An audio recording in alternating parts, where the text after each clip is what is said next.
امام ربانی مجد الفسانی شیخ احمد فاروقی سرندی رحمۃ اللہ علیہ نے جو پہلی بات کہی کہ انسان دنیا میں پیدا کیوں ہوا، اس کے اندر کوئی مقصد اللہ نے رکھا ہے، بغیر مقصد کے انسان جو ہے دنیا میں پیدا نہیں ہوا۔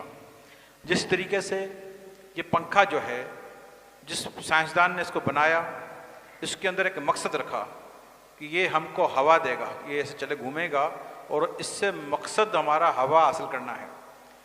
لٹکانا کوئی مقصد نہیں ہے، گھر میں لگانا کوئی مقصد نہیں ہے، یعنی کہ لگانے کا مقصد ہوا دینا ہے، یہ ہوا دے ہمیں۔ اگر یہ ہوا نہ دے تو پھر ہمارا مقصد ختم ہو گیا، یہ کسی کام کا نہیں، اٹھا کے پھینک دیں گے۔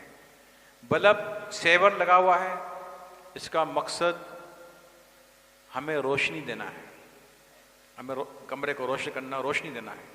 اگر یہ مقصد پورا کرتا ہے تو ٹھیک ہے، اور اگر مقصد پورا نہیں کرتا تو یہ ہمارے کسی بھی کام کا نہیں، اس کو اٹھا کے باہر پھینک دیں گے۔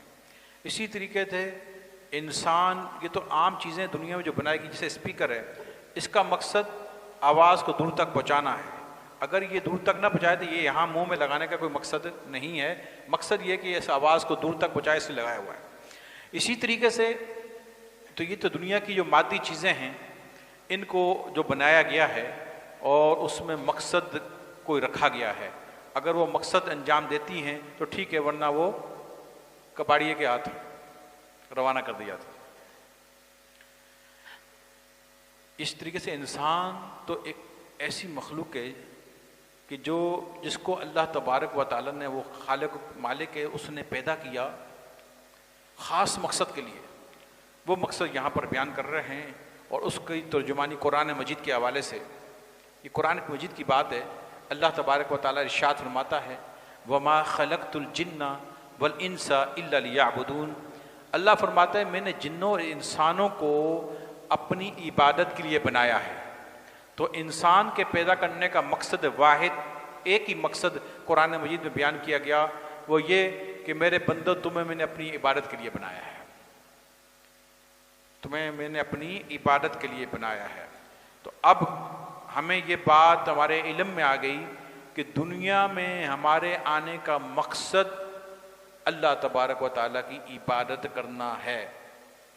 باقی رہا یہ لباس، یہ شادی بیاہ، یہ کھانا پینا، یہ باقی جتنی چیزیں ہیں، یہ ہماری ضروریات میں سے ہیں۔ دنیا میں ہم رہتے ہیں، ہمیں پینے کے لیے پانی، کھانے کے لیے، پیٹ بھرنے کے لیے کھانا، تن ڈھانپنے کے لیے لباس، اور اپنی شہوات اور نسل کے انسانی کو بڑھانے کے لیے عورت، شادی اور دیگر جو ضروریات ہیں، یہ ضرورت زندگی ہیں۔ آنے کا مقصد نہیں ہے کہ دنیا میں آنے کا مقصد صرف شادی کرنا تھا، یا دنیا میں آنے کا مقصد کھانا پینا ہی تھا، یا دنیا میں آنے کا مقصد سیر سپاٹے دنیا میں کرنے تھے، یو ایس اے جانا ہے، انگلینڈ جانا ہے، مری جانا ہے، یا سوئٹزرلینڈ جانا ہے۔ دنیا میں آنے کا مقصد طرح طرح کے فیشن کے لباس پہننا نہیں ہے۔ اسی طرح دنیا میں آنے کا مقصد یہ الٹی سیدھی رسم و رواج نہیں ہے کہ ہر وقت دولت کے اندر پھنسنا نہیں ہے، بلکہ دنیا میں آنے کا مقصد صرف اور صرف اللہ تبارک و تعالیٰ کی عبادت کرنا ہے۔ باقی یہ سب ضروریات زندگی ہیں، ان کو ضرورت کی حد تک انسان کو اپنانا چاہیے، جتنی اس کی ضرورت ہے۔ جیسے مثال کے طور پر اگر ہم مری جا رہے ہیں اور ہمیں ایک ہفتہ وہاں پر رکنا ہے، تو ہم کیا کریں گے؟ ہم اور موسم سردی کا ہے تو ہم اپنی ضرورت کے حساب سے اتنا ہی لباس لیں گے جتنا ایک ہفتہ ہم نے رکنا ہے، ایک آدھ لباس تھوڑا زیادہ فالتو لے لیں گے زیادہ۔ اب ایسا تو نہیں ہو سکتا کہ ایک ٹرک ہم کپڑوں کا لاد دیں، ایک ٹرک کھانوں کا اور اس کا، اور ایک ٹرک جناب والا پانی کا، جوسوں کا، کہ ہم ایک ہفتہ رکنے جا رہے ہیں۔ تو کوئی اگر آپ ایسا کریں گے تو لوگ کہتے ہیں کہ یہ کیا کر رہا ہے، بیوقوف، پاگل سمجھیں گے آپ۔ کوئی بھی ایسا نہیں کرے گا، ہر انسان کہے گا یہ تو بیوقوفی ہے۔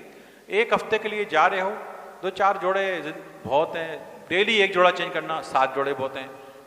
7 سویٹر لے لو، 7 کوٹ لے لو، تو ایک سوٹ کیس 2 سوٹ کیس میں سامان آ گیا، ٹھیک ہے بھائی، ایک ہفتے جا رہے ہیں، روز کپڑے چینج کریں گے، ذرا سویٹر نئے نئے پہنیں گے، ذرا گھومنے جا رہے ہیں بھائی۔ تو یہ سمجھ میں آ گئی کہ ایک ہفتہ رکنا ہے، اس کے حساب سے۔ تو اس میں مقصد کیا ہوا؟ مقصد یہ ہوا جس جگہ کے انسان جاتا ہے اس کے لحاظ سے جتنی ضرورت ہوتی ہے اس کے لحاظ سے تیاری کی جاتی ہے، جتنا وہاں رکنا ہوتا ہے اتنی تیاری کی جاتی ہے۔ اب دنیا میں جتنا رکنا ہے ہمیں دنیا کے لیے کھانا پینا اس کے حساب سے اتنی تیاری کرنی چاہیے۔